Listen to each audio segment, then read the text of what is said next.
Hello, my friends, and welcome to another episode of Genuine Chit-Chat. I am here today with, Renés, you taught me 15 years ago, was it?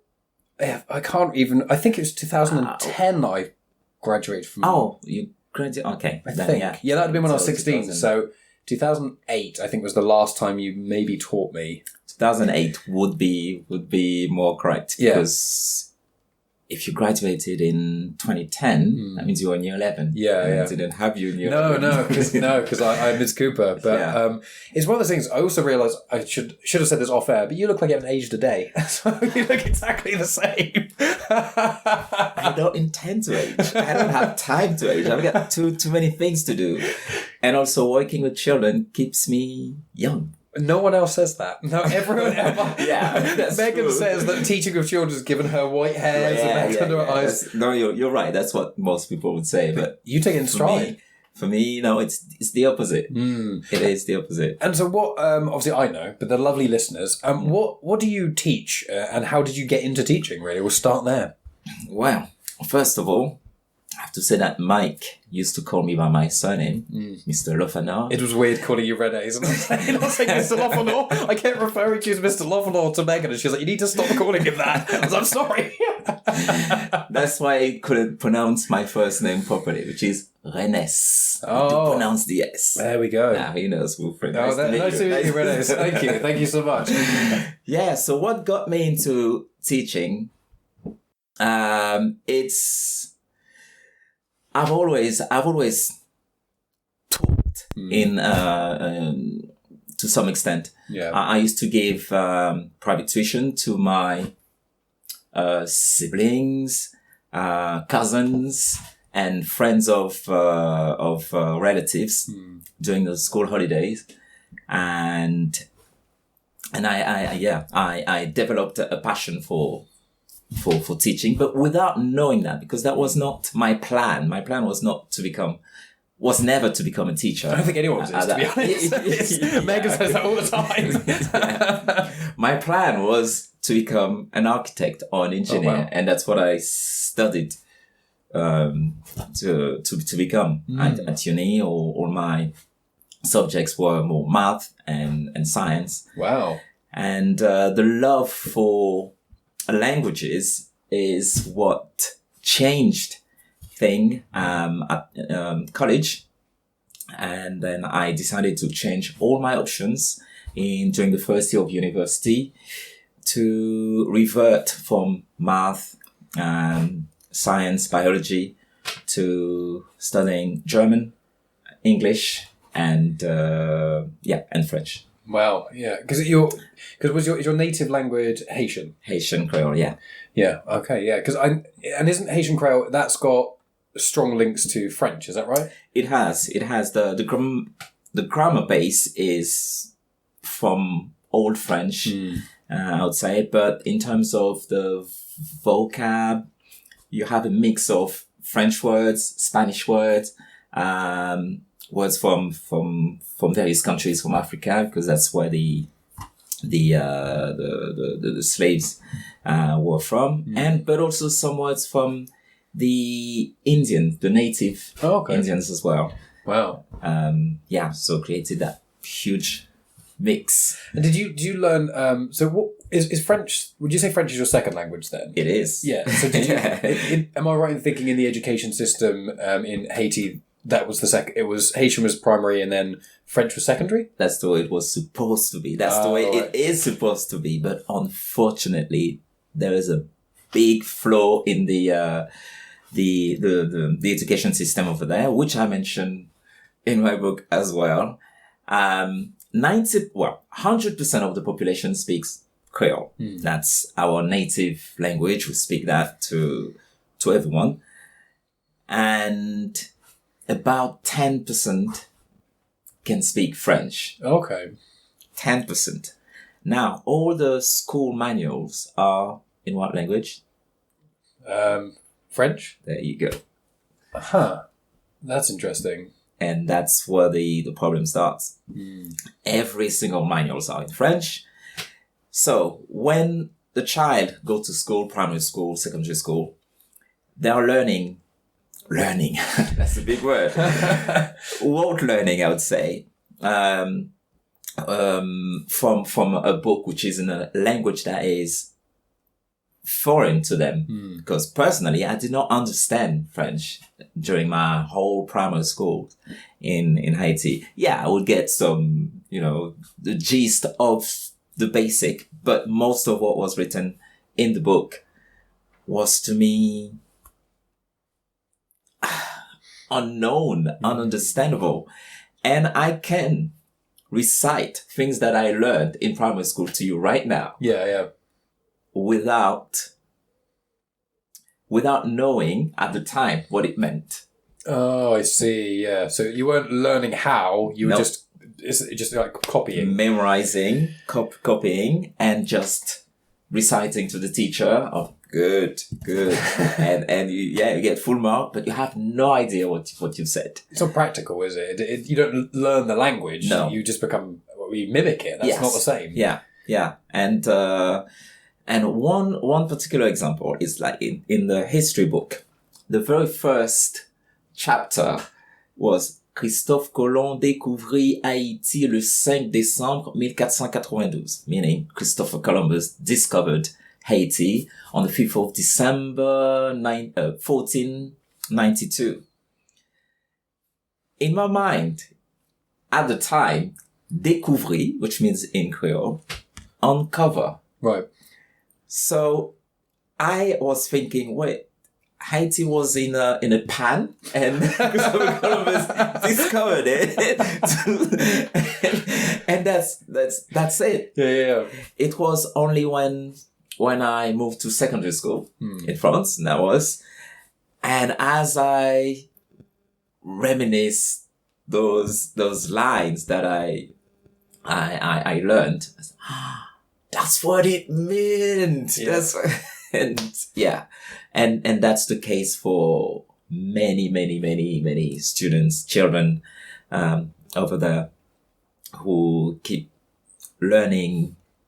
Memorizing is the most appropriate word.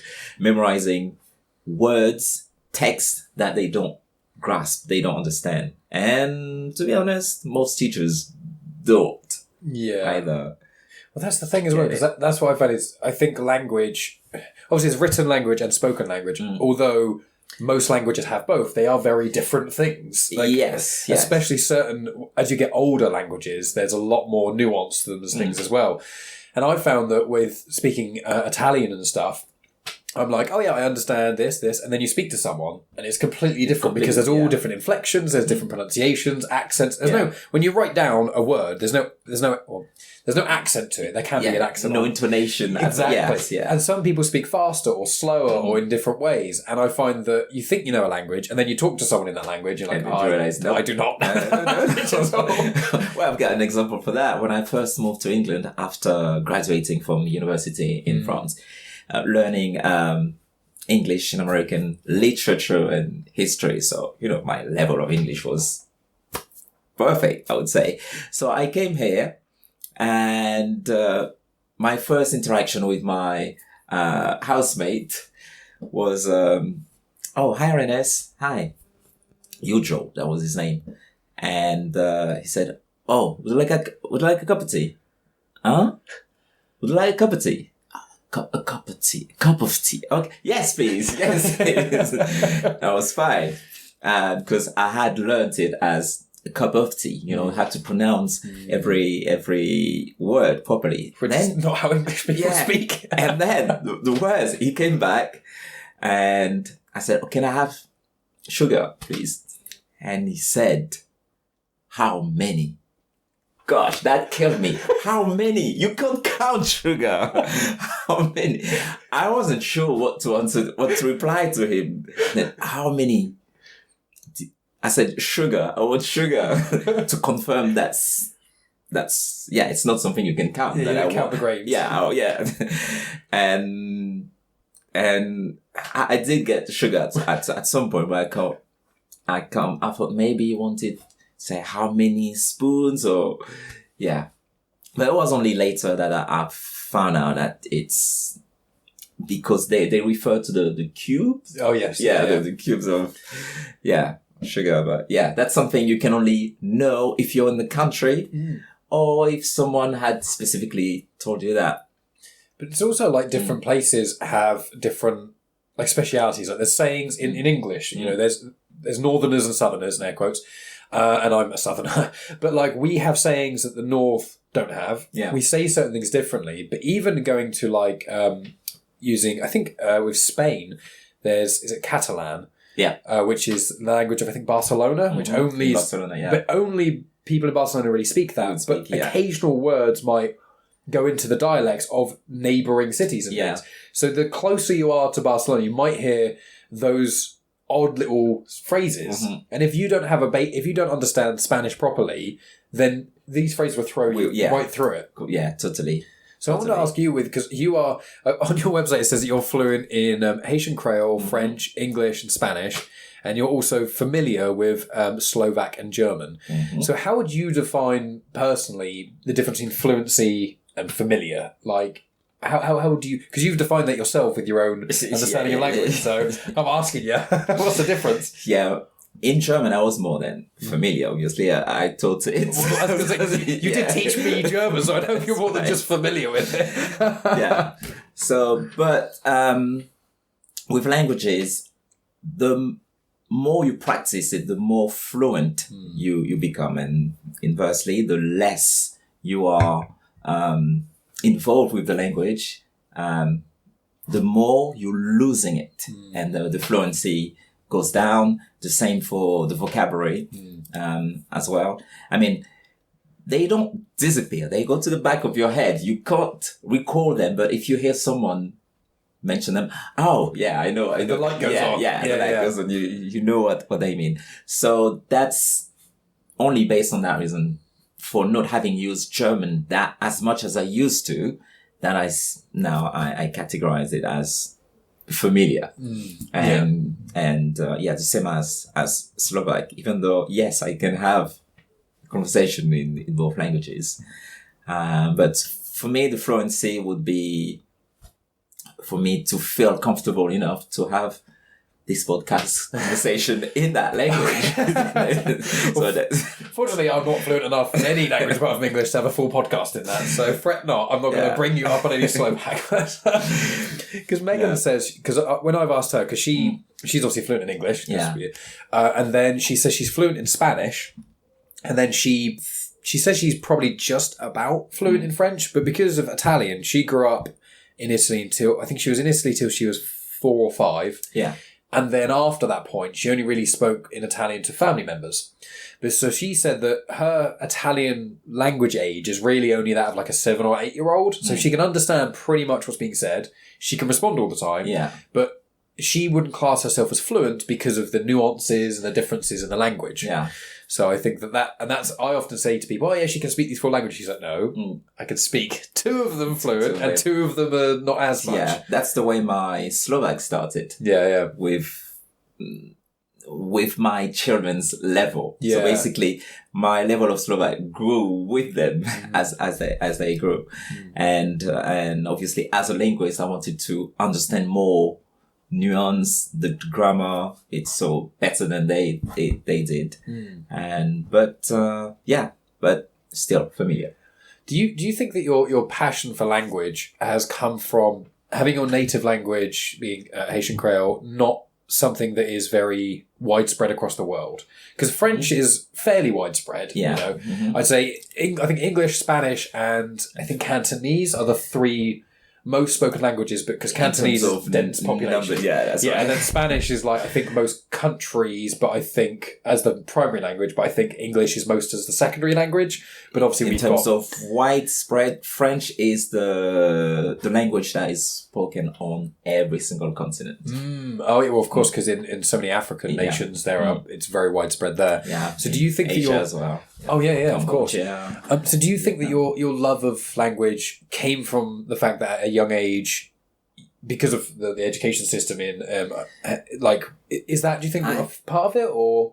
I don't know if... Because are your friends and etc. Are they as passionate about language as you are, or Yes. when you're teaching them? Yes, Okay, amazing. that's very, very Haitian, I would say.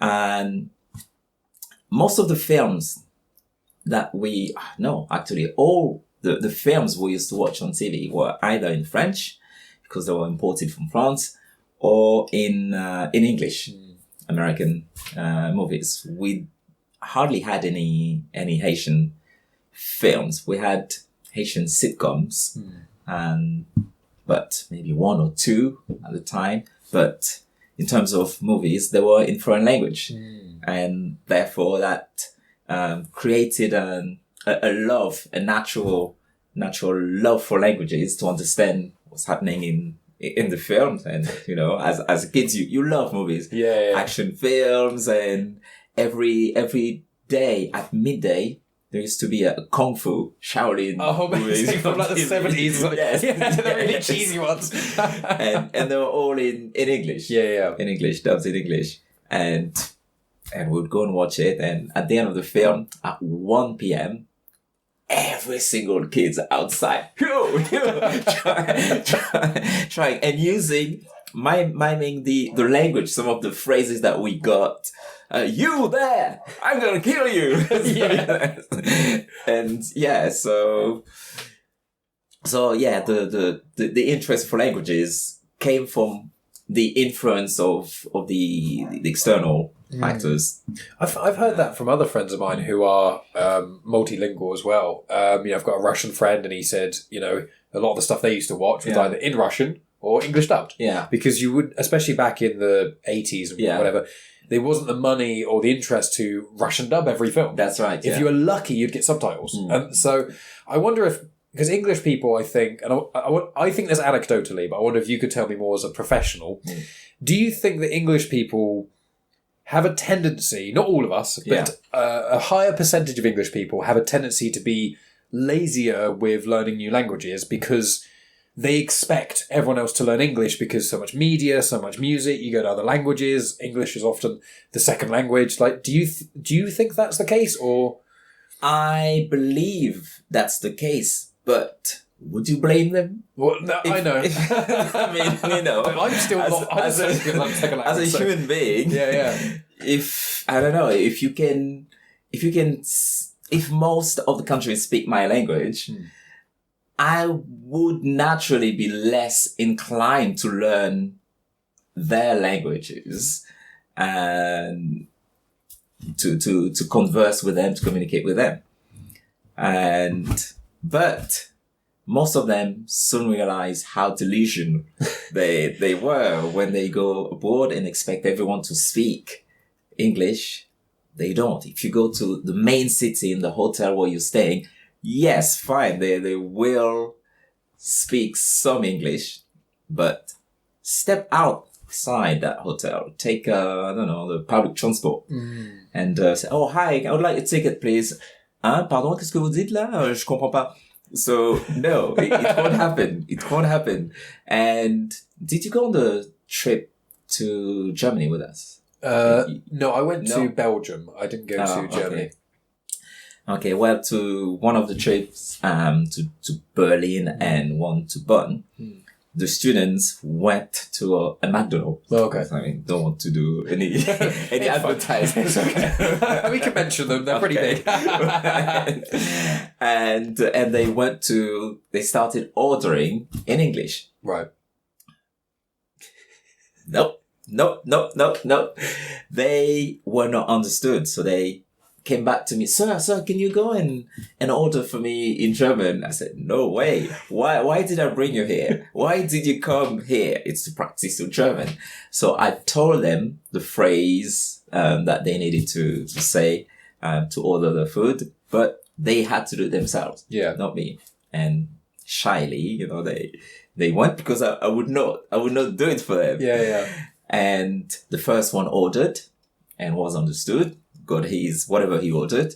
The next one took confidence and tried as well. And that's how they started using the language in the country and realized that actually it makes sense. What we've been learning in class, it's legit.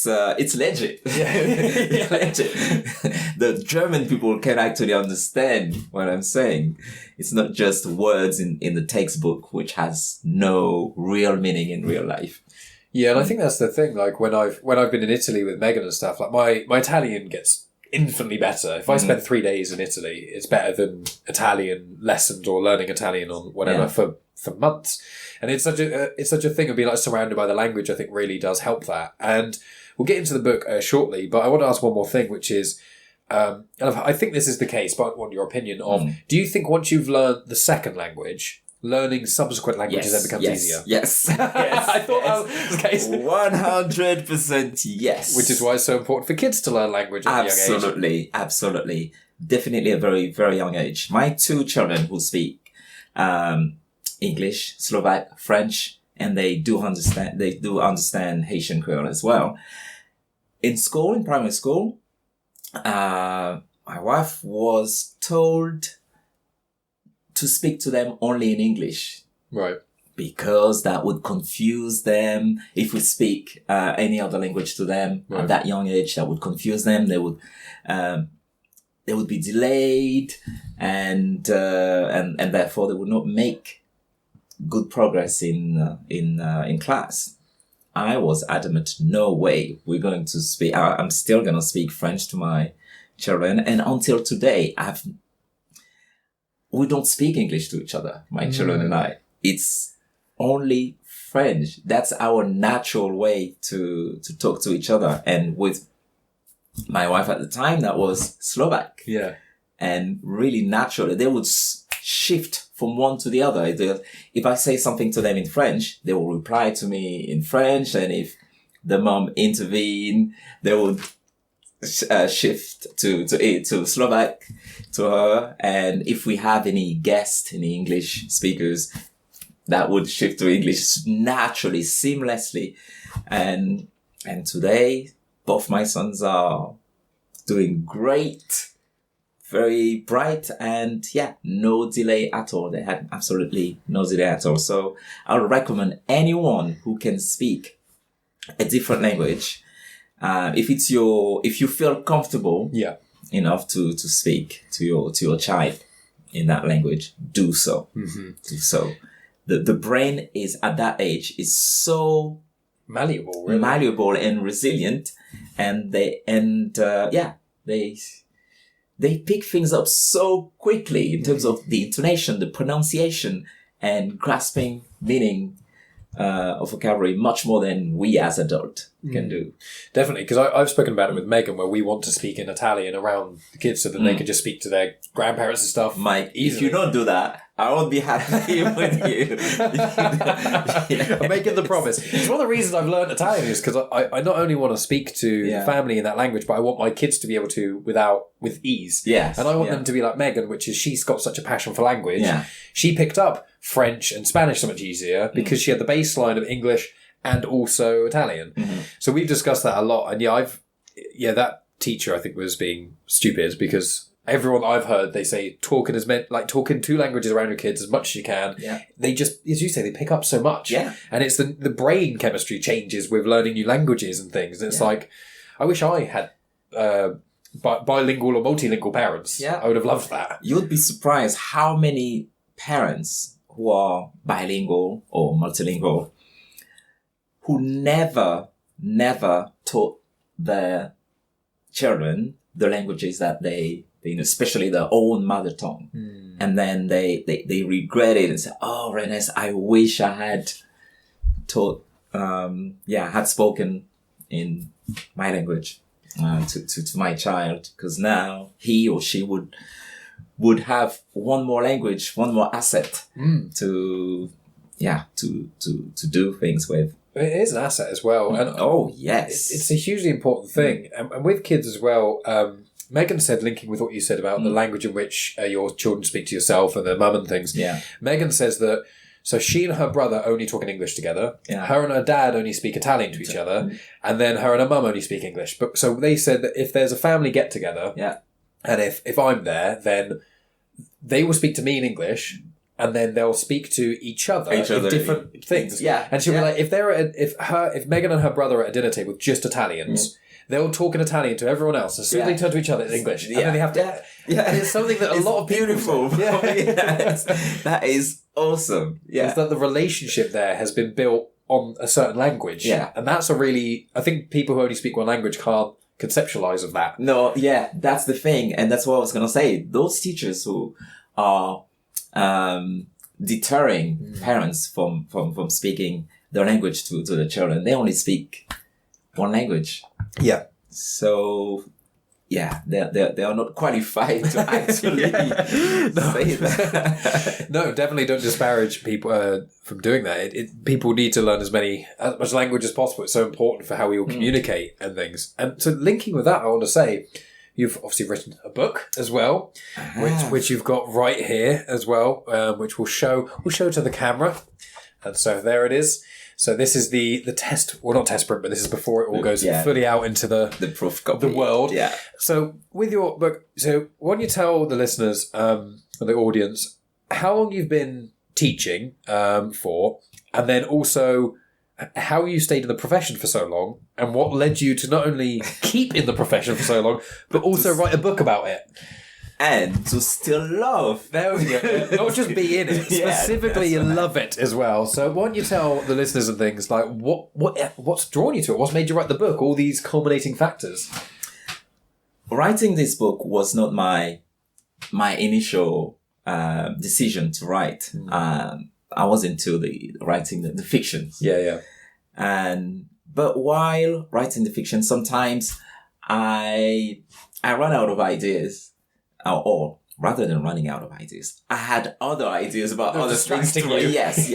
And when I do, I never dismiss my ideas or inspiration. I welcome them. So I would stop what I was doing and start doing that other thing, and ideas about the teaching, how I could help other teachers and understand how I teach, what made me feel so confident and comfortable, rather, I would say, in my classroom with my students, because most of my colleagues, past and present, often ask me, Renés, how do you deal with this class? How come they are fine with you? Yeah. And honestly, in the moment, I could not answer because I don't know. Or I thought I didn't know. But then while teaching, I started thinking about the things I do in the classroom, which are different to what I see other colleagues do. And then from there, I deduct, okay, that must be what has been working for me and not for others. And so I decided to write it down.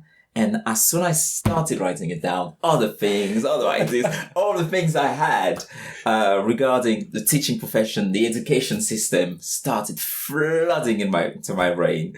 And what was supposed to be a 40,000 word book became an 81,000 word book. And you've got more ideas to come as well. More ideas to come, yes, indeed. It's amazing. So with the process, you said you were inspired. Once you'd initially started writing and you thought, okay, I'm gonna do this, was it a case of just when inspiration hit, that's when you wrote, or was it every day you made sure you wrote? How was the process? Once the inspiration hit, I start writing ideas, not even a map. But just ideas on my phone. Wherever I am, I've got a note page. I've got 1,000 notes. Yes. And if I am driving, I would press the record. Yeah, to yourself. Yeah, and I speak all my ideas so I don't forget. And if someone else find my phone and start listening to this note, they'll think I'm crazy because of the things I said, the way I said. Only I will understand and make sense out of it. So yeah, once I start writing, I then let's say decide to map my ideas together and see what would fit with what and create sections. And from there, I started reading as well on the topic to see, to find ideas and to see if there's anyone who thinks otherwise or like me as well, to back up what I'm saying. But also I've been teaching for since 2021. So 23 years now. Wow, I see. Yeah. Yeah. We're in 2024. Yeah. 23 years. So when you taught us then, that was quite early on in your, or taught me. Yes, yeah. You seemed like you'd been there for a while. Yeah. 2001, because I was 7 in 2001, so I was still in primary school, but I went to secondary school only a few years after. 4 years later, yeah. That's crazy. Yeah. I thought you'd been there longer, not because I thought you're older, because of your confidence. That's the way you will always see the adults, that they've been there for ages. They've got all their stuff together. They know what they're doing. Yeah, absolutely. And no, I started young, and in my first year of teaching, I was tutor of a sixth form group. And they were all taller than me, much taller than me. And some of them were beard and they looked intimidating. Yeah. But there were only 4 years gap between us two. And, we went on a school trip to France. And because I was not wearing any tie or formal attire at the time, you would not be able to say that I was the teacher. Yeah, no single chance. So, 24 years and 23 years in the job. And yeah, I think now I have enough experience to speak, about what I've done and to be credible enough. So yeah. And you're so passionate as well. That's the thing that myself and my friends, because certain people have been on the podcast before. Reese came on the first ever podcast I did. Callum's been on one, mainly talking about music and stuff like that. I have to watch this. It's good fun.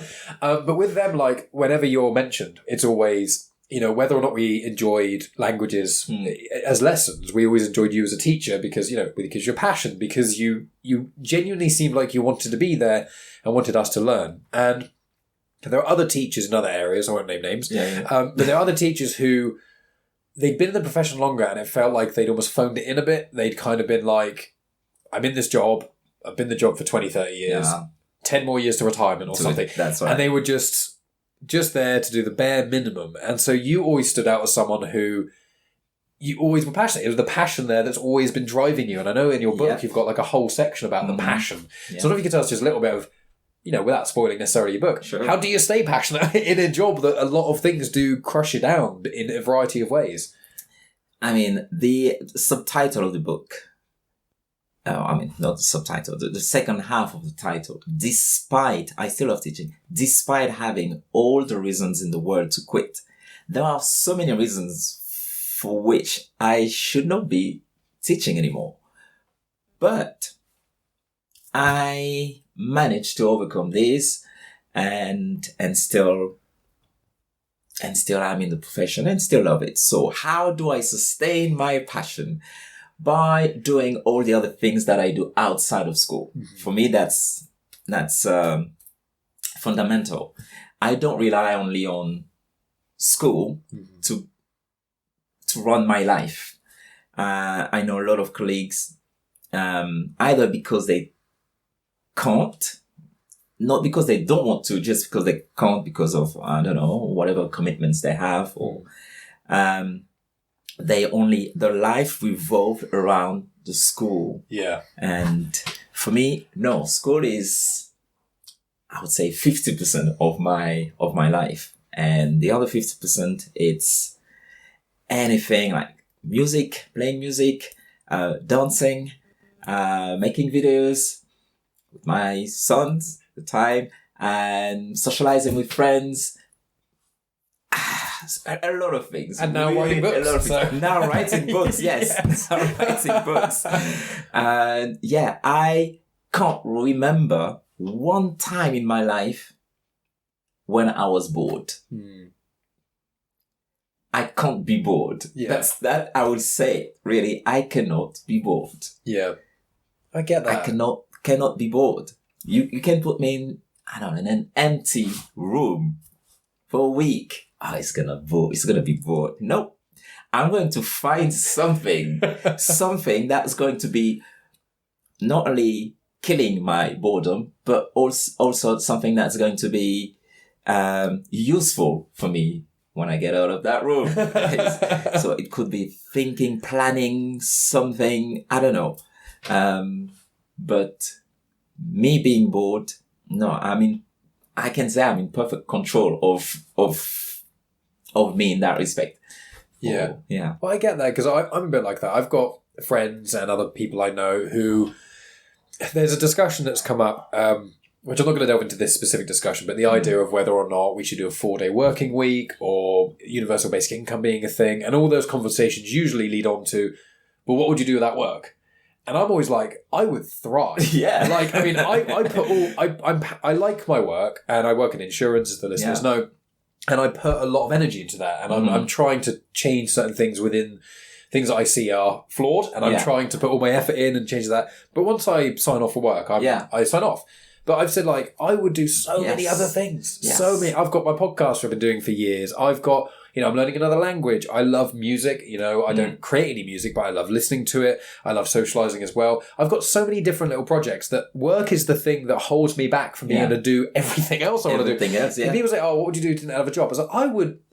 what wouldn't I do? Yeah. I'm never bored. That's more the way to ask the question. Yeah. What wouldn't you do if I get like an evening to myself, I'm never like, oh, I've got an evening, what am I going to find? I'm like, okay, I've only got 5 hours. Yeah. Like, what can I do? Like, I'll do an hour of chores so I feel like I've achieved something. Then I'll read my book for an hour or two. Then I'll do some podcasty stuff. And it's like, if this chunk of time, I can touch upon all these different things I'm passionate on. And so you say with the... Sorry, go ahead. You've mentioned something very important. You said, once you sign off from work, that's the end of work. And for me, that's exactly the same. Once I walked out of that reception door, if you ask me, oh, what did you do today at school? I would genuinely have to think hard what I did, lesson 1, lesson 2. And to the point that when I get home, every day, my wife, would ask me, oh, how was your day? I'd say, yeah, fine. And she would expect me to expand.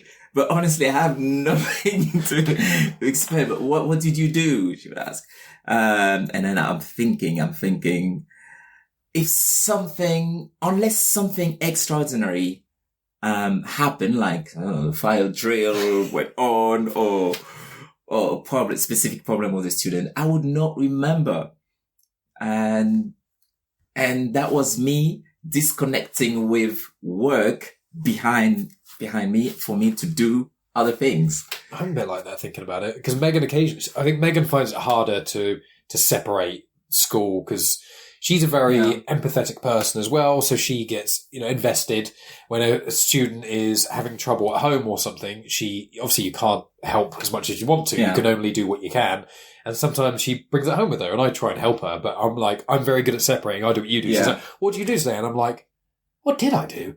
I worked for 7 hours. Yeah. I've had numerous phone calls, but like, because nothing major happened, I can't really tell you. Like, but as soon as I get back onto work and I sign on to whatever, then it all floods back. I'm like, this client and this client. And I think, compartmentalization, I think, is quite an important thing. I think not only for work, but just general happiness. Yeah. Because everyone goes through times in their life which are difficult and challenging in a variety of different ways. And obviously there are some circumstances where it's impossible to separate some major things.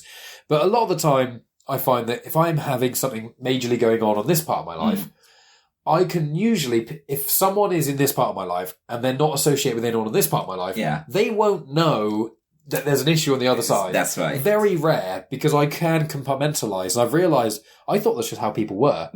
There's not a lot of people are not. A lot of people, like that, cannot separate those things. Yeah. And I wonder if with people being able to disconnect from the hardships of working life, when they get home, they're just like, I don't have the energy to do anything else because I'm thinking about all this other stuff. That's right. That's it. And that's how you kill your passion for it, because you take it home with you. And for me, not only I disconnect, I don't take it home with me. Yeah. But I'm not talking about taking books to work. No. That's fine. Yeah. But within the school itself, I try to make the work feel not like work. Yeah. As much as I can, as often as I can. And, I try to make it like a hobby, like a fun thing. And the best place for me to do that is in the classroom in front of my students. Yeah. Outside of classroom in meetings, that's a different ball game.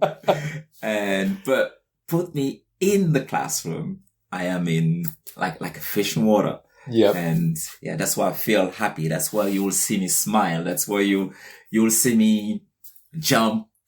And yeah. Well, I think passion just breeds passion. And it's just, when you're passionate about anything, it can bleed into other parts of my life. Because, I mean, friends of mine have described me almost like a puppy because I'm excited. And when something new, I'm like, yeah, but that's just, I just have that with everything. I put my full energy into everything I do. Yeah. I want to do everything fully. And that bleeds into other things. Other people have found that passion infectious. And I find that with you, the teacher. Yeah. And people have said that with Megan when she's teaching as well. And you can't fake it. No, you cannot fake passion. It has to be real. And if you're trying to fake it, the kids will see right through you. Oh, yeah. And they will not take it. They will not take it. They often say, sir, why are you always happy? Why are you always smiling? And, thing I would say, well, because I'm with you guys. Yeah. And that makes them smile straight away. Yeah. Whether they believe it or not, but that alone makes them smile. And, yeah. Well, I wonder if you could tell us a bit about, with the book coming out in September and things, you've been doing, this is the first interview for it, but there's going to be plenty more, no doubt. But on your website and other things, people can subscribe to your newsletter and then they get the, at least a part of the chapter. Where about Ryan. Yes. So I wonder if you could tell us about Ryan's story. You don't have to say the whole thing that's in the clip, but what was it about that example? Why have you used that as one to promote the book before release? What was it about that story? Like anything about that? Because, if I may. Yeah, do it. This connection, the whole life of the book is about connection. So, the story about Ryan is under the chapter called Respect. And to me, respect is fundamental to between two human beings. Yep. First of all, the same as connection. For you to connect well with someone, you have to have mutual respect for each other. And the story of Ryan was he was. I didn't want to ask, but I suspected. The things, I don't remember Ryan's surname. I would not say it live anyway, but I would love to meet him again. If he's watching this watching or listening this podcast and recognize me, please, Ryan, get in touch. So Ryan was in one of my year 9 classes. He was a boisterous one, someone who clearly lacked or had no respect for almost anyone in the school, especially the senior. Any authority figures, really. Yeah. Anyone who puts him in a bad mood, you'll get it. You'll get it. So he was often on the class report, or temporarily suspended from school. And yeah. So one day, Ryan was, in my lesson, French. I taught him French, by the way. And he said, so I hate French. I don't get it. And without hesitating, I said, that's fine, Ryan. French loves you and I will make up for it. that will make up for you hating it. And obviously that makes him smile, the rest of the class as well. But he didn't take it any further, just, stop there. But Ryan never, ever disrespect me. Mm-hmm. Despite the fact he hated French, I did give him detention when I had to. I did send him to the head of department's class if I needed to remove him because of disruption. But he's never sworn at me, not even once. And yet he would swear at the head teacher, deputy head of year, anyone, and let alone his peers. Yeah. And one day I asked him, Ryan, how come you're always in trouble in the school? Look, you're on report right now. But with me, I've never had any problem with you in my lesson. When I say problem with you, the two of us. Yeah. And that's when he said to me, it's because I'm not like the others. I said, what do you mean I'm not like the others? Well, you talk to us. When he said that, you talk to us. I didn't get it straight away when he said, talk to us. And then he carried on and said, well, when we're on the playground, you come and chat with us, you say hi. And that's something I naturally do to my students. If I walk past them, just like, I would say to anyone, salut Mike, bonjour Mike, bonjour Ryan. And they would always reply, bonjour Monsieur Lophanor. But no other colleagues do that. No. And for me, what was for me natural, turned out to be the exception for him. And that's what set me apart from the rest. And that connection that I had with him was never broken. Mm-hmm. Despite the fact, like I said, I had to send him away from the class, remove him from the classroom for misbehaving. And, but that stayed with me. The fact that I mentioned it in the book and I'm talking about it now shows that it really had an impact on me. Yeah. And you've even worked in that school for over a decade, haven't you? Yes, that's right. I had not worked in that school for 14 years. Yeah. Now, so Brian, wherever you are, please, I would love to thank you. Thank you for that, for making me realize this.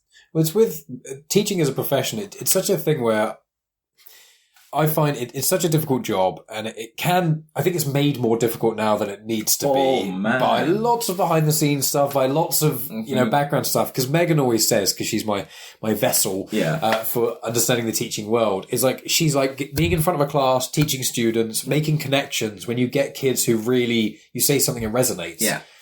She's like, those moments are just invaluable. They make everything worth it. Mm-hmm. But the problem is, if you have one of those moments and then you have 4 months without a moment like that, and you've got all these things weighing on you and all the stresses of a normal job, plus the extra stress that you get when you're a teacher, it can all culminate into something that could make you think you really don't like the profession. Yeah.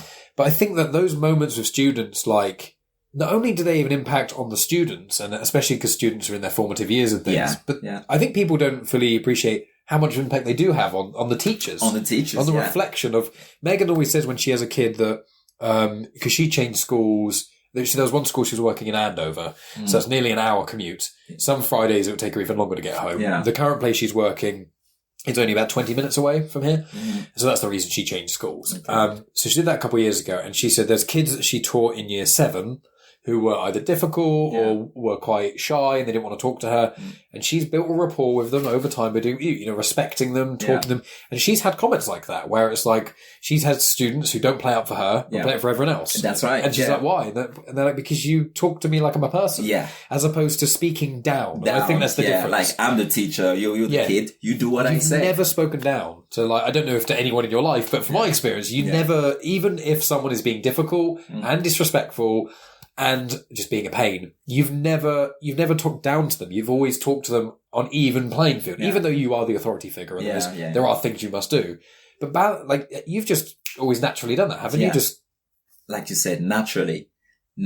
And I've never shouted at any student unless they are far away and I need to raise my voice to get their attention. or unless we're singing in the classroom and we're doing a who can sing the loudest contest, me versus the class. Probably you, I imagine, with that. But yeah, apart from that, no, I don't talk down to anyone. It has to be down to my upbringing. Mm-hmm. My parents were very strict on the respectful attitude we were to have, me and my siblings were to have towards anyone, especially adults, but towards anyone. And man, if any of me or my siblings would dare disrespecting an adult, regardless who that person is, my parents would kill us. really. So going up with that in the back of my head, I am so thankful for them, so grateful. And that's why I thank them in the book as well for the upbringing they gave me, and to respect everyone, to accept, people, and to understand people's, point of view as well. So, wow. Well, because I mean, empathy is such a major thing. I think respect and empathy, I think, are two very underappreciated cornerstones of humanity. That's the thing that I feel like any time there's a degree of conflict, be it there's global events or insular, like interpersonal, I think that trust and respect are intertwined. You know, you won't trust anyone if you don't respect them. If you don't. So you need the baseline. Have you read my book? I'm not, I'm afraid. No, I will do. Just mention one of the lines then. It's great. It is what it just shows how amazing your book is. That I spit out random truths and there's already in the book. But it is that thing of like, and that's what Megan's always said, is that, you know, if you respect students, they respect you back. They will respect you back. And and trust is a big thing. Like if a student trusts that you're not telling them off because you don't like them, and they trust you're telling them off because they've actually done something wrong, they're two very different things. Yes. Because the amount of students you must hear who probably confide in you and say, I don't want to be taught by blank because they don't like me. They don't like me. Yeah. And as a teacher, you're meant to be impartial, but all teachers do naturally have certain favourites and more problematic children, but it's about not making that obvious and not making that a thing in the classroom. But I had it in secondary school, but also even in college, where I could notice within one lesson, this teacher doesn't like me. Yeah. And once you, unfortunately, you realise that in your head, you can't unsee it. Yeah. You can't undo that. And often then it means that you inadvertently act up more for them. And then because they already may or may not don't like you, it makes it worse and becomes this loop. You see what you just said? There's a student who she thought exactly the same way as you thought about that teacher. I was covering actually that lesson, and so I was not her teacher. And she did something, and I told her off. Yeah. And in her head, I hated her. Yeah. That's what she thought. 2 years later, in year 11, she was never in my class as such.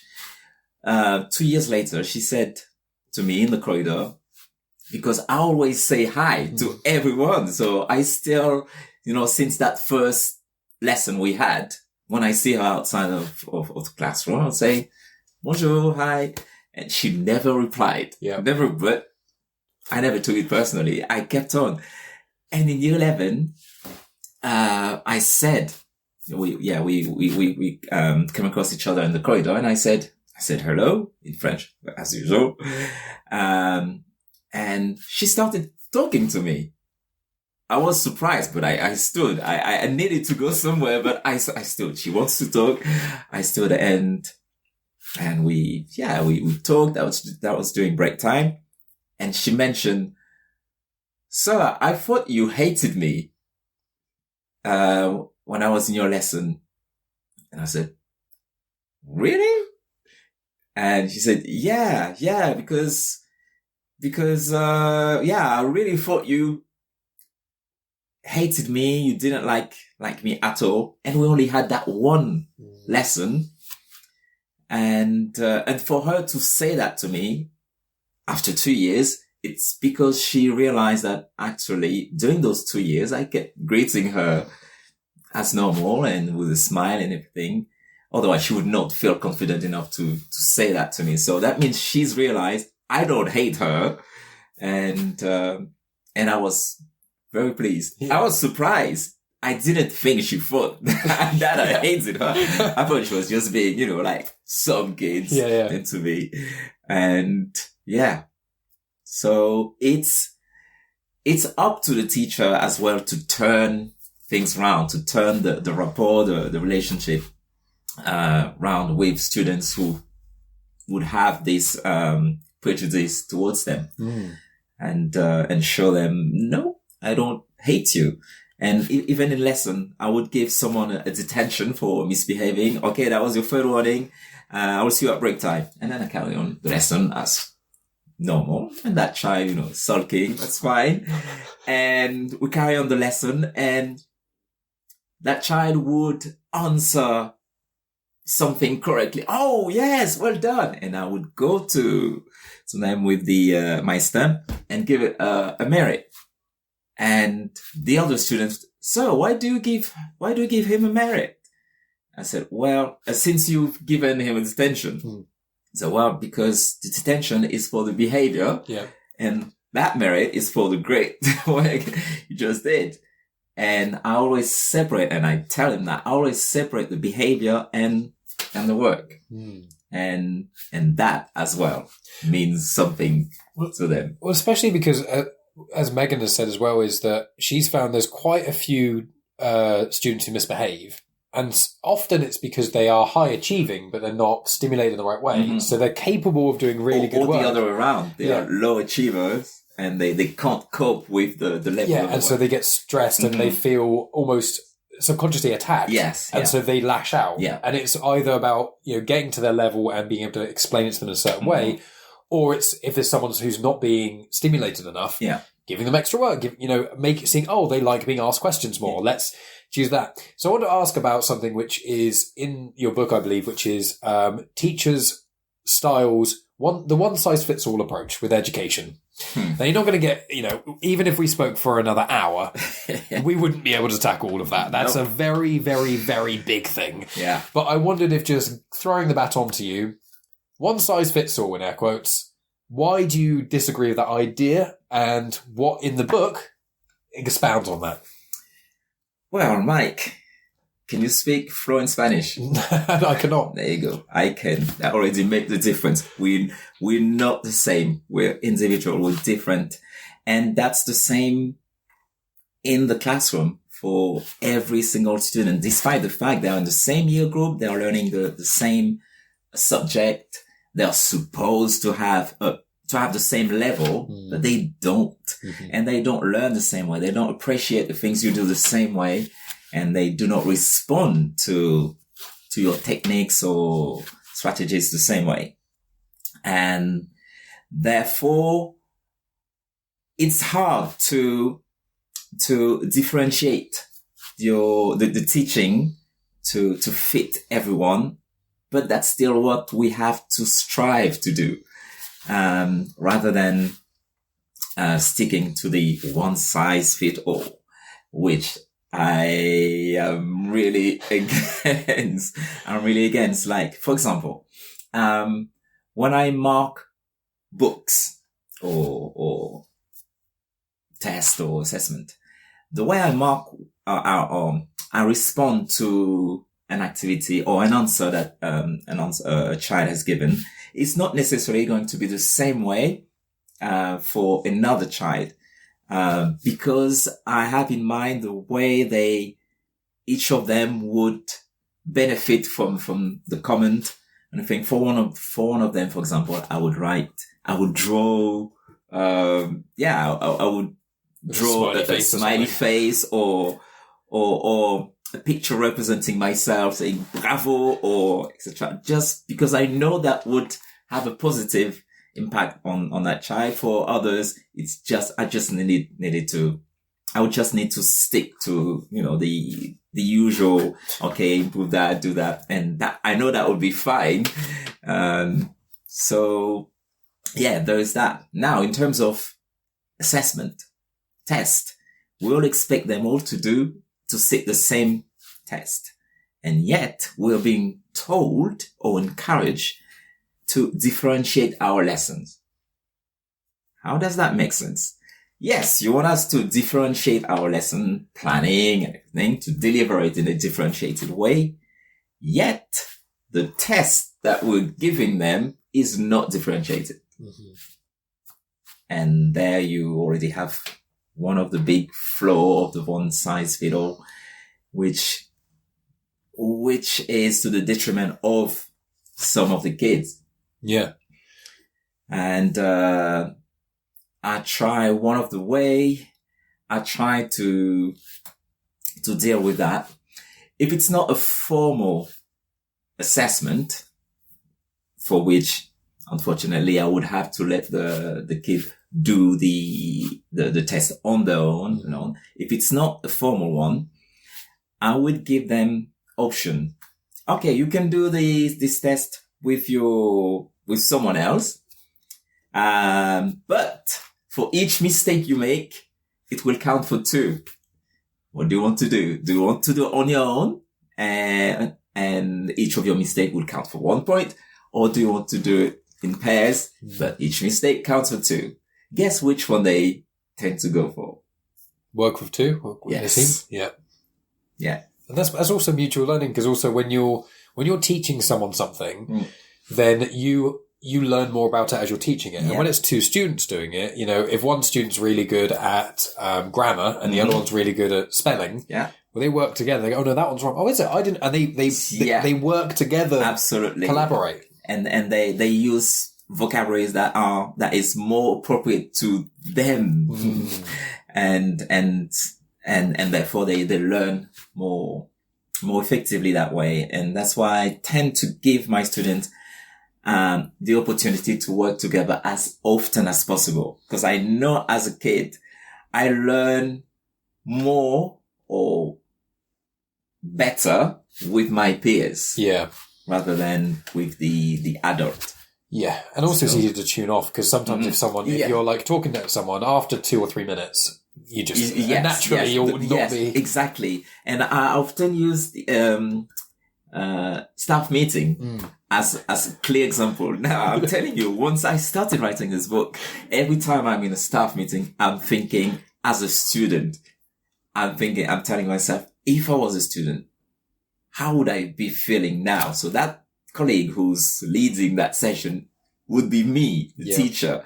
And I'm already bored. I'm already tuned off for. What do you think about my book? Yeah. Or any other things. And it's been only 2 minutes since. So that's the way the students must be in my lesson, despite the fact I want to listen to my colleague. So the kid will still want to listen to, but the brain doesn't necessarily let them to. So need to have all this in mind and to, find a way to wake them up, to get back their attention and to give them break. As well to refresh. It's varying things up. And it is like I've been in a leadership course thing for my work. And they were saying how when you start being in managerial positions, when you're teaching, it's like some people learn better with loads of images. Mm-hmm. Some people learn better with a lump of text. Yeah. Some people work better with bullet points. Yeah. When you have a team of 10, there's going to be people with all 3. So you have to figure out a way to get the same information to each person who can process it in a different way. Yeah. But also you need to give them all the same level of information and keep them all interested and don't repeat yourself. Yeah. And teachers are doing that with 10, 20, 30 students 32. For a lesson. Yeah, Megan's got a class of 32. For just 1 hour. Yeah. We've been 1 hour. And then you don't see them for another week or 2. Yeah. And then you have to almost loosely refresh at the start without losing time. And it's just, when you learn about what you guys have to do as teachers is just, teaching is, for me, I say teachers, so education system, healthcare, and then public services are just police, fire brigade, etc. Those three things for me are the pillars of society. They're the core things of how you form a society. Yep. Everything after that it comes second, but you can't function without those things. And education, unfortunately, because of lack of resourcing due to governments and other factors, as well as lack of people being teachers and wanting to stay in the profession, is making it so there's less and less resources and less passionate people to commit to the thing, which is people should be like wanting to be teachers. That's the cool parts are so good, but there's so many other things. And is that what this book is trying to is that what you want from this book, to encourage more people into teaching? Encourage those who are into teaching to stay, to find strategies to cope with whatever difficult situations they may be facing, and to encourage those who are planning to enter the profession to get ready and prepare yourself. And also to the policymakers to take my advice, or my suggestions into account, and to see what they can come up with, and that would suit both sides, the teachers and the students. See, I'm not saying three sides. I'm not counting, the government. It's the teachers and the students. Start with the people. Yeah. That's a great thing. Well, we will start to wrap up. I've got two very small things, and then we will wrap up. The first thing is because when I mentioned I was speaking to someone who used to teach me, some of my audience said they want to hear a little bit about what I was like when I was, probably 11 to 14, I think, when you taught me. So I already know probably what you're going to say, because most teachers say the same thing about me. and doing the podcast is evidences what you're going to say. So why don't you tell people, good and bad, anything you want to say about me as a kid? I'll take no offence, but just because the audience have asked about what I was like as a young student. So, well, as much as I can remember, it's already been said that Mike loves talking. He loves talking. And what I remember was Chatterbox. Yep. Chatterbox was his nickname. And in my mind, when I'm thinking of Mike Burton, I think of Little Miss Chatterbox in the Mr. Man character. But beside that, which you already know as they do. Well aware. I remember that you were very kind in terms of student towards teachers. You were one of the good ones, if we can say one of the good ones. And in that school, we didn't have that many. Yeah, I can say we didn't have that many of those that we would label as one of the good ones. So thank you for that, because I don't have any negative recollection, memory of our lessons or any interaction in or outside the classroom. Yeah. And otherwise, I would probably not be here today. wouldn't have been the best thing. Do you want to come talk to a problem student? Maybe not. No, it's one of those. I've told people that the thing my parents used to get every parents' evening, every single thing was, he's very capable, but he talks too much. But one more thing, you were I forgot it. I had it just because you're hardworking. Oh, okay. That's, you were hardworking and, meticulous, not always successfully, but you were. However, I am sure today in your life that meticulous, attitude or aspect has, materialized. Yes. Better. And I can tell. by what I've seen around, by what I've heard you say that you've been doing. Yeah. That's one thing. But people always compliment my show notes because I have the most detailed show notes of anyone, apparently. But also, I do a lot of research when I speak to people. Obviously, with yourself, it was slightly easier because I already knew you, got the rapport. But yeah, with a lot of other guests, I deep dive into stuff they do. I normally listen to other podcasts people do, so I can hear, because a lot of what is not said is what shows a lot about a person. You know, a lot of the time it's like, what do you do outside of this? And they go, oh, I love history and I love this. But if they're promoting a book, they don't get to talk about those things. And the interviewer's just trying to get them to promote their book. So I'm like, I heard in another podcast you mentioned like history. And then when they don't get to talk about history, they light up and get really excited. So yeah, meticulousness and being a chatterbox will not surprise anyone.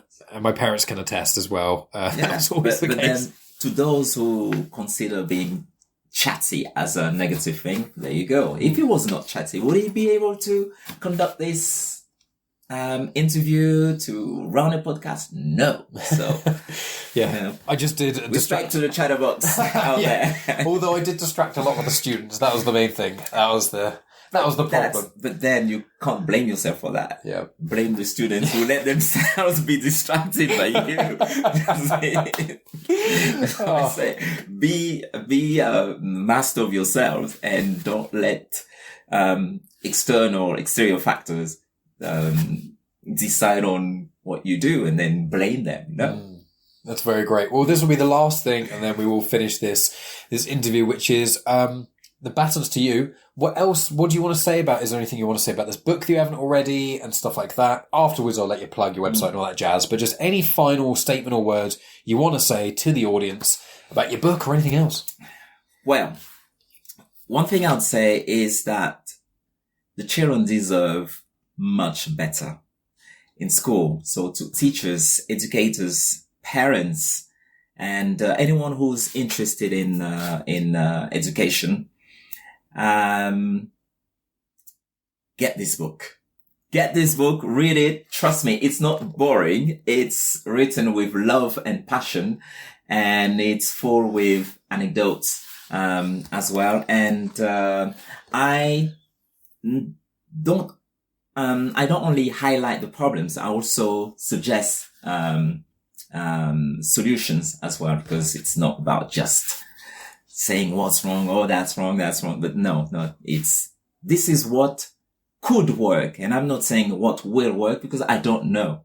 But from my experience, that's, this has worked for me. It will not necessarily work for another colleague, but they can base, their teaching style from, on that and tweak it to fit their own. One size doesn't fit all, does it? Hey, Mike. That's the best way to end this. Amazing. So people will be able to find all your details. I'll put the details in the show notes, but you've got your website, you've got a Facebook page, you've got an Instagram that you're quite active on. Instagram, yeah. So I'll put it in the description so people check there, but just for people who hate reading. Okay. So it's all under my full name, which is Renés Lophanor. Renés is Renes. So if you think of Renés, but you put an S, Renes, Lop for Peter, Hanor at .com, reneslophanor.com. So that's my website, and Renés Lophanor author, on Instagram and Facebook. And obviously, type that on Google, type the name on Google, and you'll find all this information. And you'll find loads more. The music, we haven't even touched upon the music you make, or the crazy anecdotes you've got. And I've got an album ready. I've had an album ready almost 2 years, over 2 years now. Wow. And not totally finished because that's when I started writing books. That's what you were doing. You were like, final touches on the music. Oh, that is in the book. Yeah. Well, I'll be having you on in the future. Again, this book comes out, what date? On the 1st of September. Amazing stuff. Yeah, to be ready for school. And that's nice. So I'll make sure, we'll get a copy of that. I'll make sure I'll get a copy for Megan at least, and I'll get you to sign it as well. Buy it, and so you get the numbers on the publisher thing, but I'll bring it to you and you can sign it, or when you next come. And I'll definitely have you on the podcast again I want to talk to you about music and stuff, because we didn't touch on that, and we're both very passionate about music. So we'll have to have a whole another podcast on that. And then I'll see, maybe we can have another podcast in a year's time or so with Megan involved and talk more about teaching from two teachers, because Megan's spoken with teacher guests before, and I find it so valuable because I can be like, here's a prompt, and I'll just step back and let you guys chat, because it's so interesting having two perspectives on it. So I love it. Well, Mike, I want to have the final word. Do it. Thank you for being the person you are, the person you've been in my classroom, in my lessons. And you are one of those reasons why I am still teaching today. So, and I mean it from my heart. So thank you. That's very kind of you. Thank you so much. Bye, everyone.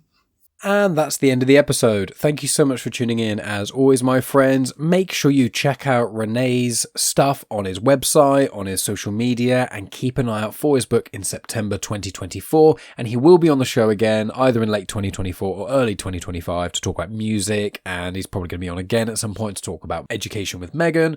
And so we've got plans. We've got plans in the future. But friends, what have I got going on? Well, I do have a conversation recorded with Louise, who is part of the Doug Vincent system. I spoke with Lena a few weeks ago, or it was a couple of months ago now, from the Doug Vincent system, which is a person who has got dissociative identity disorder. It used to be known as multiple personality disorder. So another conversation with them, and we go through the MBTI personality test. You may know it from the website 16 Personalities, where there's personalities like the protagonist, or there's other ones that I don't know because I'm the protagonist type, so that's the only one that I can really remember. But it's really, really interesting. We had a great conversation about that and how DID can utilize that. I don't think I'm going to release that until I get back, mainly because it's just a lot of work putting these episodes together for release while I'm away. So my plan is to release a Clone Wars conversation in August while I'm away, as well as some Patreon stuff. And then if Megan and I get a chance, we'll record another episode of Monthly M&M, which obviously Monthly M&M is on Patreon 1 month early. So all Patreon supporters get access to that 1 month before everyone else on this normal feed. So over August, there's going to be stuff from Patreon that's going to be coming onto the main feed as little bonus episodes. And then also on Patreon, I've lined up lots of episodes where all Patreon supporters will be getting bonus content every single week as well. And then also while we're away, Megan and I will be recording stuff while on the road, while at different points in our holiday, because a lot of long drives and things like that. So it's going to be really interesting to get all of that recorded, and then we'll see what we do with all that content. You know, I don't know how many hours we're going to be recording. It might just be a couple, it might be loads. So depending on how much we record will depend on what I do with that audio, but it'll almost certainly go on Patreon. It will just depend if it goes on this main feed. So the lesson to take from all this rambling is please consider supporting me on Patreon. That is patreon.com/genuine Chit-Chat. For as little as £1 a month, you get immediate access to all audio bonus content. There's over 250 episodes of Afterthoughts over there. That's where myself and Megan review TV shows and movies and lots of other things. We're doing a Doctor Who rewatch at the moment, so we're on the David Tennant seasons. We're on the Billy Piper stuff at the moment. And we've also are watching movies and things. I've also recorded a couple of book reviews as well, and I think actually I'm going to release one of the book reviews on this main feed while I'm in America in August as well. To clarify, I think anyone listening should probably be aware, but myself and Megan are going away for the whole month of August because we're getting married in Vegas, and then we're going on to see a couple of friends, seeing Tony Farina, Tonya Todd, Chris Brayton, and a few other individuals who've been on the podcast and stuff. So really, really excited to meet some of these people in person, and also get a month away from the hustle and bustle of life and getting to just kind of go away, get married, and then have fun in America, including going to Galaxy's Edge and getting myself a lightsaber. So lots of really, really exciting stuff going on with me over the coming weeks, but that means that I'm going to be a lot less active on social media. And this podcast feed, although I'm lining stuff up to be released, it will be, you know, bonus episodes, those kinds of things. But please, if you want to support me, the way that I've bought a better microphone, the way I afforded a laptop mine broke, the way I bought the new camera that you should be able to see in this conversation if you're listening on YouTube, is because of all my incredible supporters on Patreon. So thanks to them, I got to afford all this amazing new stuff. So all the money from Patreon just goes straight back into the podcast. And there are running costs like Zoom and cloud storage and also whatever when equipment eventually breaks and things like that. So it does all just go straight into the podcast and just means that the listening experience and watching experience from yourselves will be even better. But friends, we've now finished the Acolyte discussion shows. We finished it with a bang. There's a 2.5 hour full review with myself and Angry Andy, and also Spider Dan couldn't make it, so he recorded a few things that I've put into the episode as well. So it's a really big, full discussion on the Acolyte, all of the bits that worked, all the bits that didn't. We try to do the most balanced perspective we can. Andy coming in from one end, me coming in from the other, and we sort of meet in the middle. So if you want to check out all of the Acolyte discussion shows, they're on my YouTube channel and also on the feed of Comics in Motion and Star Wars Comics in Canon. And there's one for every episode and I have a different guest each episode as well.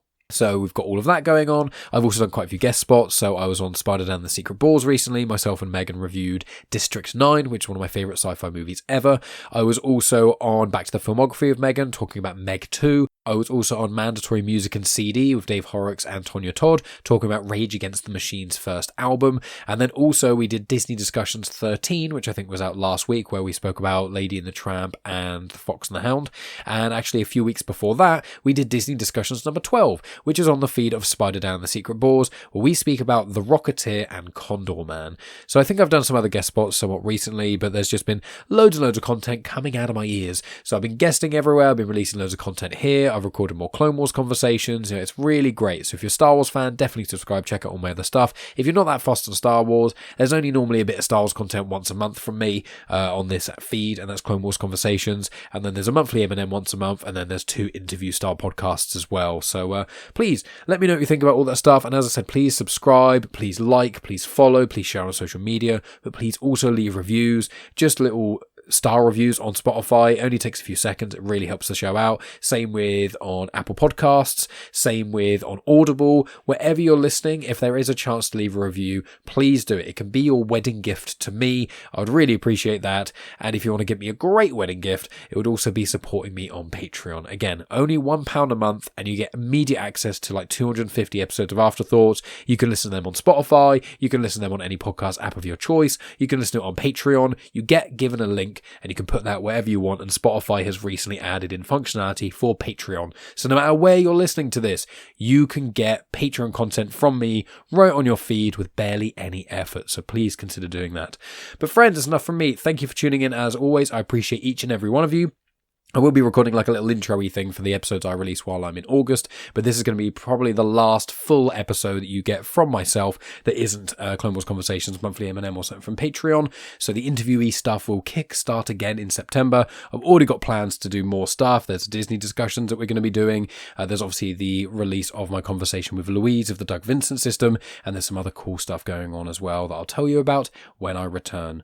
But friends, thank you so much as always. I'll be back in September as a married man, and I'm very, very excited. But thank you as always for your support. I appreciate it, and I'll talk to you very soon.